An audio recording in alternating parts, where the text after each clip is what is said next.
I'm Dan Ackerman, and we're here taking a look at the brand new Dell XPS 15. Now, Dell has had XPS 15-inch laptops before.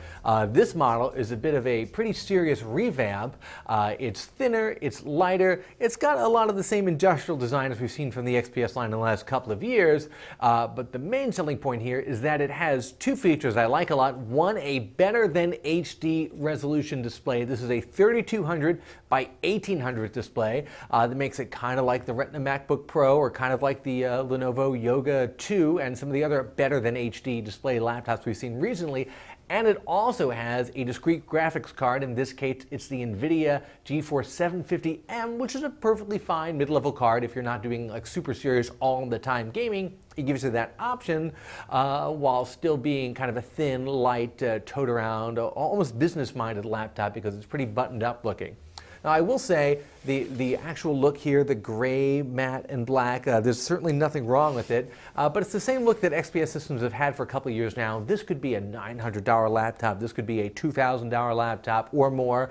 It's kind of hard to tell, and I think for something that's this expensive, this particular configuration is $1,899, and for about $2,300 you can get an upgrade that gives you a 512 gigabyte SSD. This has one of those combo hard drives that's a regular hard drive with a small SSD. You know, I think for that kind of money, you need something that's just a little bit fancy, a little bit more upscale looking.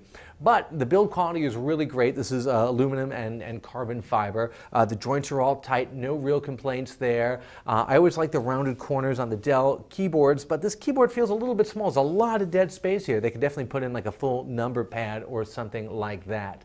Having the big super high-res screen is a lot of fun. Super crisp text and images. If you're using the Windows menu like this, everything looks great. If you have some legacy programs that aren't like full Windows 8 versions, like let's say Photoshop or some of the gaming system programs, the text and icons can get really small there, hard to see, and that's one of the problems with having a super high-res screen. Everyone hasn't quite adjusted to that world yet. We've only seen a few so far, but I think we're going to see a lot more. So basically, if you want something that's pretty much just like the 15-inch Retina MacBook Pro, and I mean that in a good way, but you have to have Windows 8 instead of OS 10, this is a very, very close comparable system, both in terms of features and price. I'm Dan Ackerman, and that is the Dell XPS 15.